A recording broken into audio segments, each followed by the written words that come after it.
Hi, welcome to our channel where we share the most intriguing stories. When I bought a forgotten lake to escape the chaos of climate work, I never imagined the real storm would come in the form of an HOA president in pearls, armed with fake maps, legal loopholes, and a smile sharp enough to gut a man's peace. This is how they tried to steal my land. I didn't buy a lake to make a statement. I bought it because I was tired of federal grant committees, motel showers, and the slow death of my sanity in climate conferences. 7 years I'd been hopping around the Southeast, consulting on wetland restorations and stormwater reclamation. Projects would start, money would run out, and I'd be off again, clipboard in hand, never home long enough to plant a tomato. So when I stumbled on a 7.4-acre overgrown sinkhole that used to be a private fishing club, I felt like I'd found a relic. No HOA, no zoning shackles, just trees, algae, old beer cans, and potential. The place had been forgotten. Literally, the previous owner had inherited it after the club folded in the early 2000s and never did a damn thing with it. The shoreline was a mess. Tangled brush, rotting docks, a half-submerged boat that looked like it had hosted a murder or two. But the water tested clean, the groundwater flows were still active, and the birds hadn't given up on it. That was all I needed. I bought it outright, used most of what I'd saved from those grant years. People thought I was insane. You bought that swamp behind the pines? But I had a plan.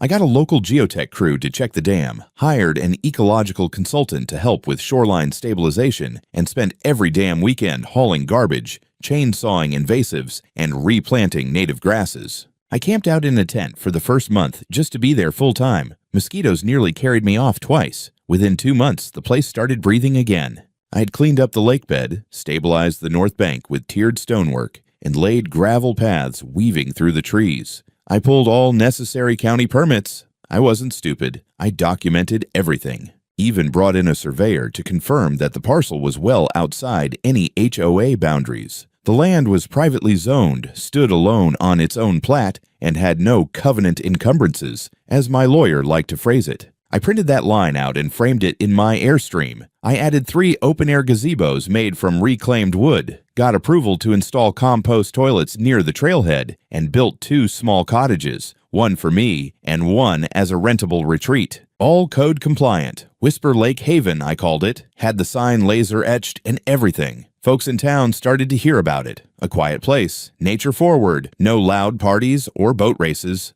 just birds, hammocks, and the occasional yoga teacher looking for her soul space.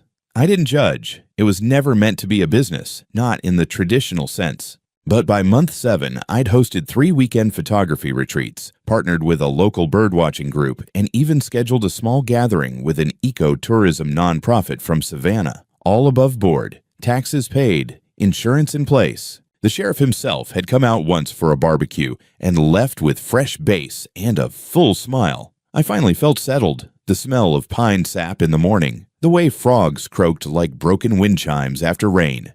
It all made sense. This wasn't just property, it was restoration. Of a landscape maybe, but mostly of me. So when the woman in the blazer showed up, notebook in hand, and that patented HOA smile stitched onto her face, I didn't know yet that peace has predators. She showed up on a Tuesday afternoon like she owned the path beneath her feet. I was restaining the deck rails on the lakeside cottage when I saw her. Woman in her 60s, power walking in dress flats, holding a leather folio like it was a court summons. She didn't wave, just scanned the area like a health inspector looking for violations. "Mr. Wells?" she asked, voice sharp enough to carve granite. I set my brush down and nodded. "That's me." She handed me a card like we were at a networking event. Karen Morrison, President, Fairview Waterside Homeowners Association. I blinked. Fairview Waterside? That's on the other side of the Timberbelt. She smiled, the kind that had no warmth. "We've recently updated our jurisdictional zoning map. Turns out this lake and its adjoining parcel are now part of our extended recreational overlay." She said it like I should be thanking her for the upgrade. "Sorry," I said, "but this land isn't part of any HOA."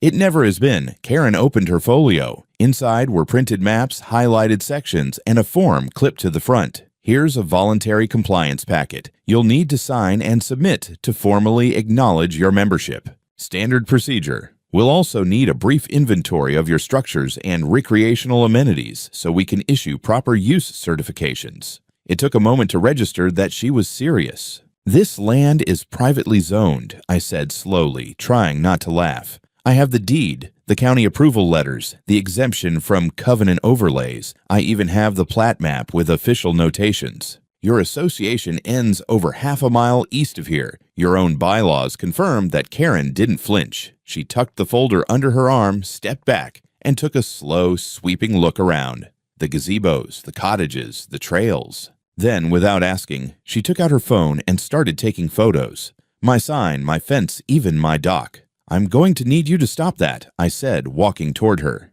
"It's for inventory," she replied. "There is no inventory." "This isn't yours." She looked at me the way someone might look at a dog who just barked at a piano. Pity and mild amusement. "You're clearly unaware how community governance works in this county. Once your property falls within the overlay, we're obligated to assess its compatibility with the Fairview standards. You've built unpermitted structures. That dock isn't regulation height. And that cottage," she nodded toward the guest unit, "appears to be used for commercial lodging. We'll need to address that." I couldn't even form words for a second. "Ma'am, with all due respect, get off my land." She left, but not in defeat. She left with data, photos, notes, a head full of intentions. She didn't argue, didn't yell, didn't threaten. That was the worst part. She acted like it was already a done deal, like she just needed to fill out some paperwork, and Whisper Lake Haven would be folded neatly into her HOA's little empire. The next day, I received an email. Subject line: "Welcome to Fairview Waterside Community." It came with an attached document outlining my provisional HOA dues schedule, a calendar of upcoming community meetings, and a list of corrective action items regarding my so-called infractions. Included was a notice that my use of the guest cottage for unauthorized rentals would incur a retroactive fine of $400. I laughed so hard I dropped my coffee. Then I printed the email, attached it to my deed copy, and sent the entire thing to my lawyer with a sticky note. "Tell me this is a joke. Please." But I already knew it wasn't. I'd seen that look in Karen's eyes before. Not anger, not righteousness, acquisition. And those kinds of people don't ask permission. They just draw new maps. 3 weeks later, a letter arrived from the county's Environmental Compliance Office. It was thick, printed on ivory stock, and smelled faintly of toner and dread. The first line read, "Notice of temporary reclassification, Whisper Lake Parcel 42C suspended from private registry, pending ecological and recreational use review." I read it twice, then a third time, then once more, out loud, just to confirm I hadn't slipped into some bureaucratic fever dream. Apparently, at the formal request of the Fairview Waterside HOA and its designated representative, Ms. Karen Morrison, my entire property had been flagged for a discretionary review under some obscure clause about emerging community assets. It was a clause meant for things like shared greenways or drainage retention ponds, not a privately deeded lake with cabins and a composting toilet. That same evening, I checked the Fairview HOA website. Right there on their homepage, under 2025 Development Initiatives, was a bright new section. Coming soon, Fairview Nature Preserve and Lakefront Wellness Zone. They'd used a stock image of a lake that vaguely resembled mine, with yoga mats laid out on a dock and people sipping smoothies under a shady pavilion. In their project map, my 2 cottages were labeled Future Community Rest Lodges, and my gazebo near the trailhead was marked as a planned meditation rotunda. It would have been funny if it weren't horrifying. Then the complaints started. The first was from a woman named Loretta, claiming I hosted disruptive events that kept her dog awake. Her house was over half a mile away, on the other side of a forest, but she was adamant. Next came a letter from a man named Derek about illegal commercial activity in a residential zone. Then a third notice, this one from the HOA's pseudo-legal subcommittee, accusing me of unlicensed vehicle storage, referencing a canoe rack. Every accusation was nonsense, but every complaint triggered a form, a notice, a deadline. Suddenly, I was drowning in paperwork, noise mitigation reviews, off-street parking studies, zoning rebuttals. Then came the foot soldiers. I spotted them just after sunrise. 2 men in matching Navy vests labeled Fairview HOA Patrol. Not county officials, not deputies, Just HOA volunteers playing enforcer with clipboards and pocket cameras. They walked the edge of my gravel drive, pointed at my signage, took notes by the guest house. One even leaned over to inspect a solar panel like he was OSHA. I met them halfway down the path. "You're trespassing," I said. "We're performing compliance documentation," one of them replied without making eye contact. "This is now a community concern under review.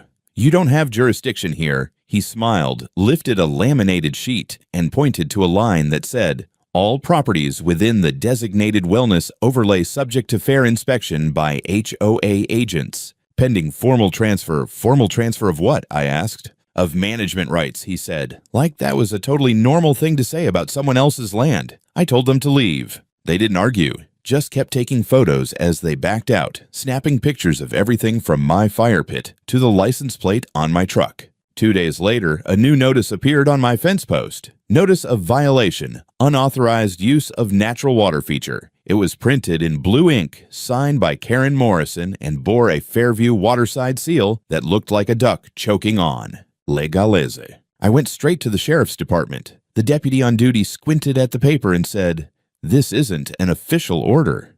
"No kidding," I replied, "but they're treating it like one." The deputy promised to look into it, which I'm pretty sure meant dropping it in a drawer until it expired. I went home and installed 2 more trail cams, one facing the dock, one hidden in the trees above the driveway. That night, I sat on my porch with a beer and stared at the lake, wondering how the hell a private piece of land with 32 different pieces of paper proving my ownership had suddenly become public property on someone else's website. And I realized something bone deep. They weren't playing fair, they were playing strategic. And strategy doesn't care about facts, only about perception. I was only gone for 4 days. Drove up to Asheville to visit an old friend, another environmental contractor I'd worked with during a wetland cleanup years back. We hiked, drank bad beer, complained about policy. I left my trail cams running, my guest house locked, and a handwritten note taped inside the supply shed. Back Friday. Please don't burn the place down. I got back late Friday afternoon and didn't even make it past the gate before I knew something was wrong. The gravel path bore fresh tire marks. Not mine. One of the gazebo roofs had been caved in, like someone had leaned something heavy across the ridge beam. Trash had been left beside the compost bin. 2 plastic cups, an empty chip bag, and a crumpled HOA brochure. But what stopped me cold was the sign. A professionally printed 6-foot-wide panel staked into the grass near the lake's edge. Future home of Fairview Wellness Park. Community access coming soon. Below it, in smaller font, Phase 1. Construction begins pending zoning finalization. There was no contact number. No disclaimer, just a seal. Fairview Waterside HOA.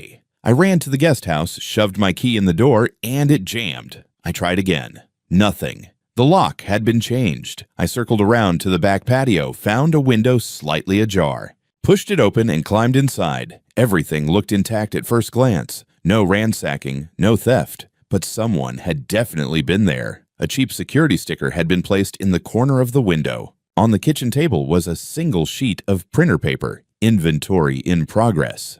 Do not disturb. There wasn't even a name, just a smug little HOA watermark in the corner. I stormed back outside, barely keeping my hands from shaking, and called the sheriff's office. To their credit, they sent someone within the hour. A younger deputy, polite but obviously uncomfortable, walked the property with me. I showed him the broken gazebo, the sign, the changed locks, the trespass. Then I handed him the folder, the deed, the zoning documents, the HOA exclusion papers, everything. He read in silence, flipped through the pages, then exhaled slowly. "Well," he said, "this is complicated." "No, it's not.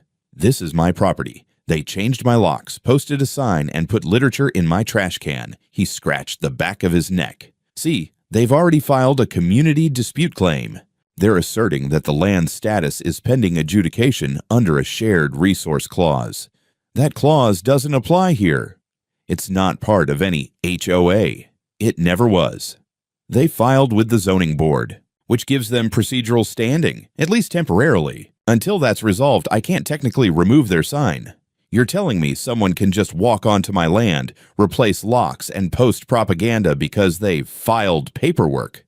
I'm saying the county's a mess," he muttered. And this HOA has friends in the wrong places. I stood there, stunned, as he gave me a copy of the incident report. It had a lot of vague phrases: possible civil dispute, pending legal review, temporary jurisdiction ambiguity. In other words, a pile of nothing.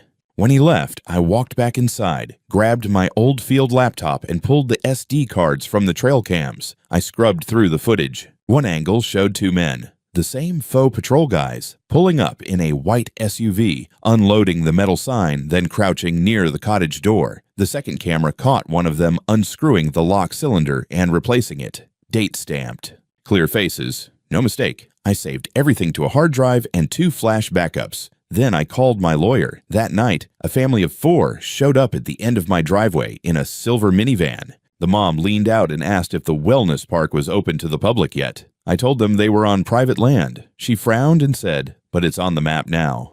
"The map is a lie," I said, and shut the gate behind them. Inside, I sat down and realized something terrifying. I wasn't just dealing with nosy neighbors or overzealous volunteers. This was a coordinated land grab, and they weren't bluffing anymore. They were already moving in.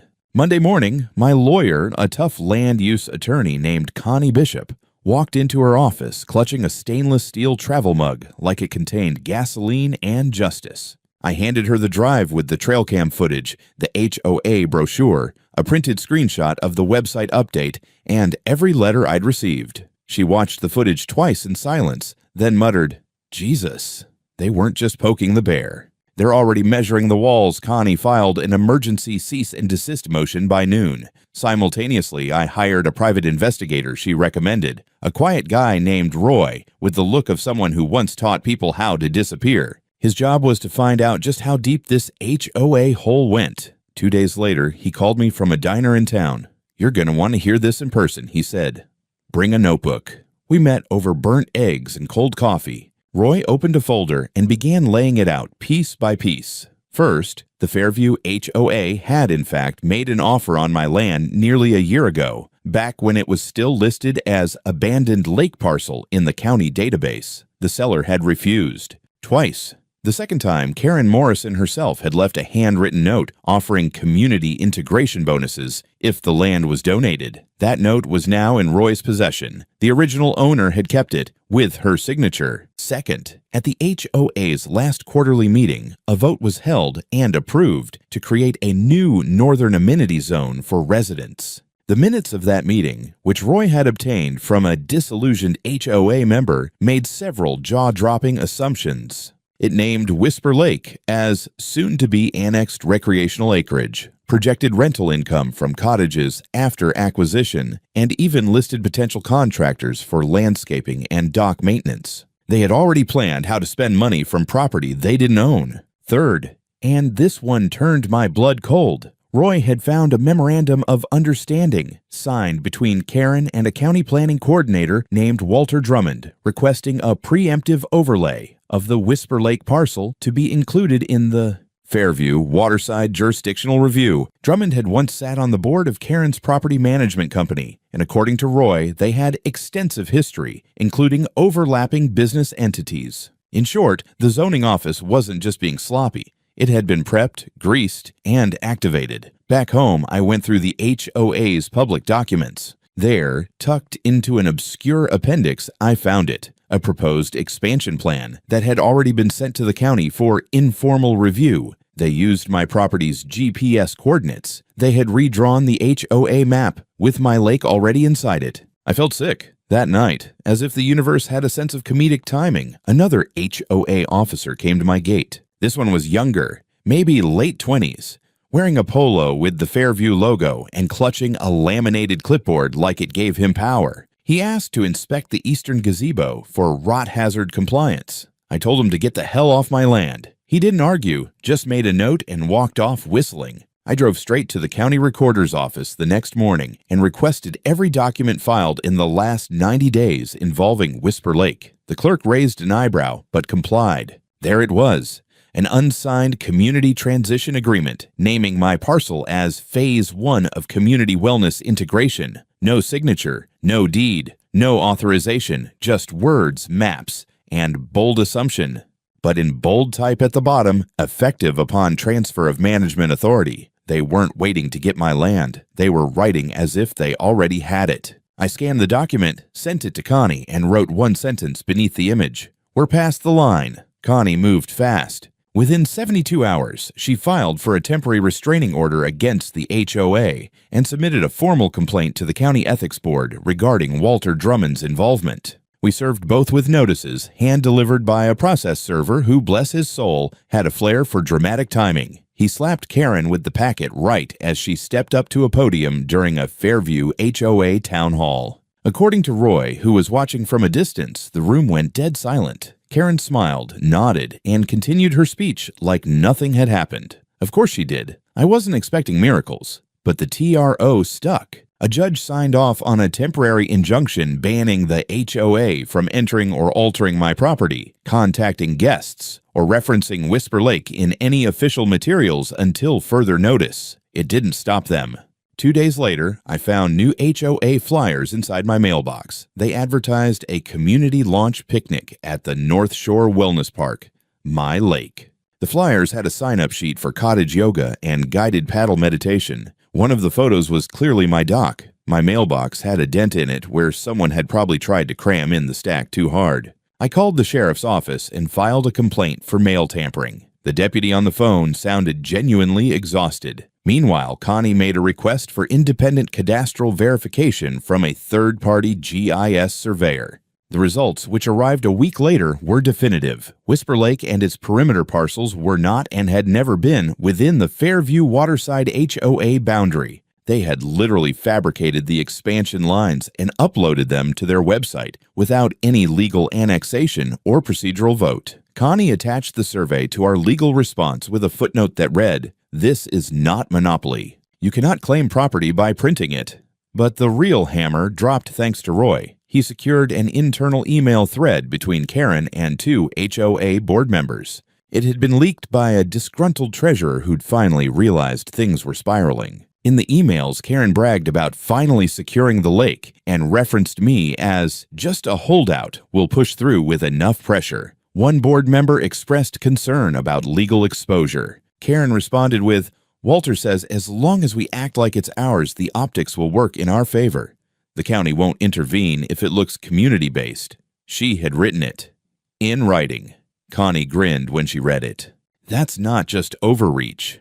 That's intent. While she prepared a motion to escalate our case to civil conspiracy and fraud, I launched my own counteroffensive. I sent a copy of the leaked email chain to 3 local news outlets, along with footage of HOA members trespassing, signs being installed, and the changed locks. One station bit immediately. That Friday, a headline ran, "HOA tries to seize privately owned lake. Owner fights back." The news segment showed side-by-side comparisons of my deeded plat and the fake HOA map.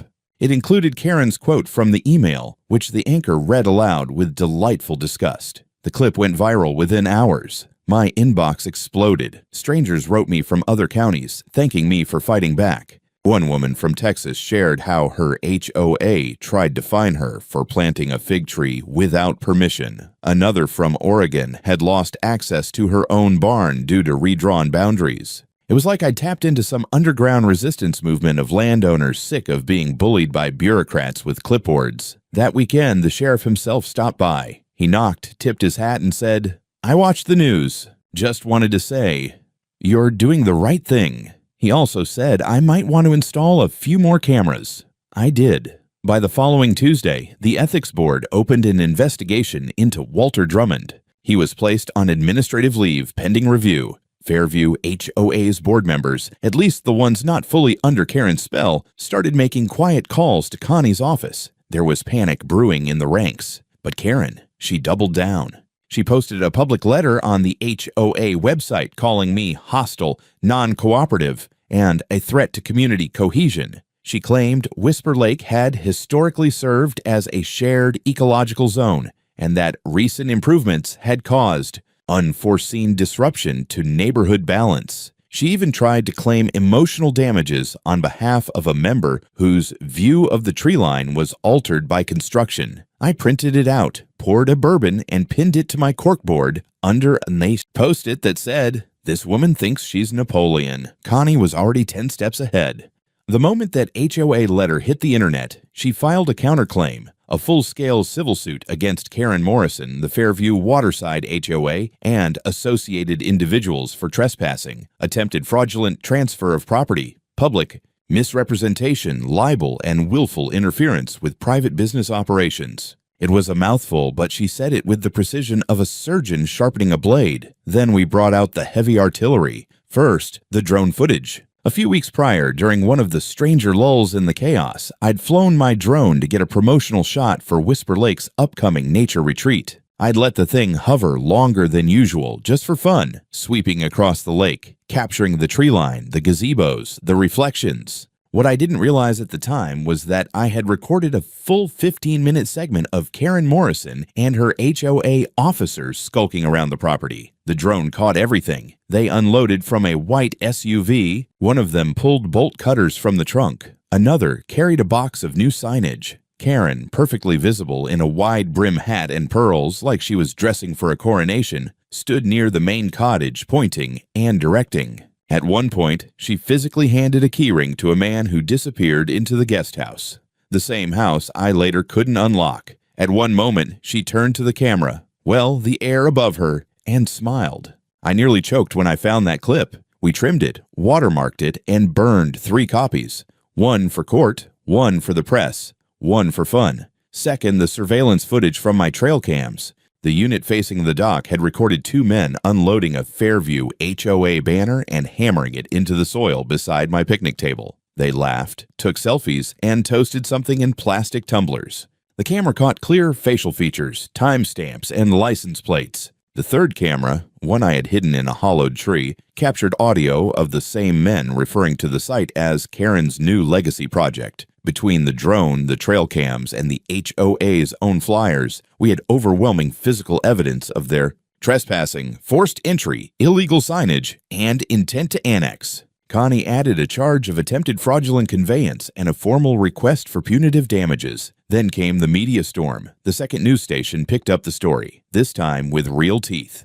They ran a primetime segment titled Hijacking Heaven When HOAS Go Rogue. It opened with side-by-side clips, one of me restoring the lake, hammering in the first dock plank, smiling beside a flowering dogwood, and then the drone footage of Karen, orchestrating her private HOA invasion like a dictator surveying a newly conquered province. The story blew up. National outlets picked it up. HOA watchdog groups featured it in newsletters. I was suddenly getting interview requests from YouTube legal analysts, property rights podcasts, even NPR. One blogger dubbed Karen the HOA Queen of Delusion. Another referred to Whisper Lake as the last private paradise under siege. But not everyone was laughing. Karen tried to fight back with a press release, claiming the footage was deeply misleading, accusing me of manipulative editing, and asserting that the drone violated her privacy. The internet did what the internet does, and within 24 hours, her entire HOA board was drowning in angry emails, legal inquiries, and threats of mass resignation from members who had no idea any of this was happening. That's when the first domino fell. One of the Fairview board members, a guy named Greg Millstone, flipped. His lawyer contacted Connie. Greg agreed to sign an affidavit confirming that Karen had misled the board, never disclosed the lack of ownership over the lake, and actively manipulated zoning filings using her connections. He also handed over internal documents showing that HOA funds had been used to print signs, pay a private locksmith, and even reimburse volunteer hours for the so-called patrol officers. They'd paid people to trespass. With the affidavit, the footage, the documents, and the full audit trail from Roy's investigation, we were ready. Connie filed an emergency petition for expedited trial and preliminary injunctive relief, citing ongoing damages and escalating risk. The judge scheduled the hearing for the following week. In the meantime, I hired a private security firm to guard the property. Whisper Lake was locked down like Fort Knox. The patrols stopped. The flyers vanished. And for the first time in 2 months, no one tried to walk into my woods uninvited. But I wasn't celebrating yet. Karen was still out there, still making noise, still telling anyone who'd listen that I was the real villain, that I'd stolen something that rightfully belonged to the spiritual cohesion of Fairview. What she didn't know was that her own HOA was already pulling the rug out from under her. And court was only 6 days away. The courtroom smelled like old paper, coffee, and bad intentions. Rows of folding chairs were filled with residents from both sides of the timber belt, local reporters, and a few curious folks from town who just wanted to watch someone finally put an HOA in its place. I wore a clean button-down and a pair of boots I'd polished with anxiety. Karen naturally arrived in a crisp white blazer, pearl earrings, and the self-confidence of a woman who still didn't believe she'd done anything wrong. The judge, a blunt, gray-haired woman named Marla Kirkland, was not in the mood for games. Connie opened our case with the aerial footage. The courtroom went silent as the drone video played, Karen gesturing like a general, her volunteers replacing locks, staking out signage. Then came the trail cam footage, the internal emails, the forged community transition documents, and Greg Millstone's affidavit. Piece by piece, Connie laid it out with surgical precision. When Karen's attorney tried to object, the judge shut it down with a wave of her hand. "Save it for closing," she said. "Right now, I'm watching a coordinated trespass caught on 3 different cameras." By the time we reached the reimbursement forms, payments made from HOA dues to cover the printing of signs for Whisper Lake integration, the room was buzzing. People were whispering, shaking their heads. A few HOA members from Fairview openly walked out. Then Karen did something I didn't expect. She asked to take the stand. Her lawyer tried to stop her, but she insisted. Hands clasped, expression serene, like this was her redemption arc. She spoke clearly, passionately. She said she believed Whisper Lake was a natural inheritance of the neighborhood, that I had revived a sacred space, and that it was only right to ensure its benefits were shared. She admitted to authorizing the flyers, the signs, the site visits, but denied any malicious intent. It was, according to her, a misunderstanding born from vision. Then Connie stood. "Miss Morrison," she asked, holding up a printed email, "is this your signature?" Karen glanced. "Yes. And in this email, you told your board, and I quote, 'Walter says, as long as we act like it's ours, the optics will work in our favor.' You also called my client a stubborn parasite in denial. Did you write that?" A pause. "Yes," she said. The judge leaned forward. "Let me be very clear," she said. "This court does not tolerate fraudulent claims, tampering with private property, or bureaucratic theater dressed up as governance. What I've seen here today is an orchestrated attempt to annex private land using deceit, intimidation, and county loopholes." She turned to the clerk. "Effective immediately, I'm issuing a permanent injunction against the Fairview Waterside HOA, barring any further contact, claim, or representation involving Whisper Lake or Mr. Wells' property. Furthermore, Ms. Morrison," Karen visibly stiffened, "you are hereby placed under arrest for falsification of official documents, conspiracy to commit fraudulent property transfer, and obstruction of legal zoning processes." The bailiff stepped forward. Karen didn't fight, didn't speak. Just stood, hands shaking as the cuffs clicked shut. There was a moment of surreal quiet. Then, from the back row, someone clapped, then another. The room broke into scattered applause, disbelief, and the rustle of reporters sprinting for the courthouse exit to get the story online first. Afterwards, the fallout came fast. Karen was removed from her HOA position by emergency vote. Walter Drummond resigned from the planning board under investigation. The Fairview HOA was fined by the county for misappropriation of funds and unethical conduct. My lawyer received formal apologies from both the zoning office and 2 county commissioners. And me? I got my land back, every inch of it. The damages awarded totaled $415,000, restitution for trespassing, repair costs, legal fees, and the hit to my short-term rental income. I used part of it to rebuild the gazebo, fix the dock, and commission a local artist to carve a new wooden sign, "Whisper Lake Haven, private land, public integrity." 6 months later, I hosted my first Restoration and Rights Festival, a weekend gathering for property owners who had battled against overreach. We had workshops, fire pits, music by the lake, and a big community dinner. Connie gave a keynote speech called "How Not to Get HOA'd." People came from 4 counties. The story lived on, not just as a viral headline, but as a reminder that land, when lawfully earned and legally protected, isn't something you get to vote on. You don't get to redraw the map just because you don't like the one that already exists. And now, whenever someone pulls up to Whisper Lake, the first thing they see is a tall steel sign at the gate, private property, not part of any HOA. Trespassers will be filmed, exposed, and prosecuted. And beneath it, just for flair, ask Karen how it went last time.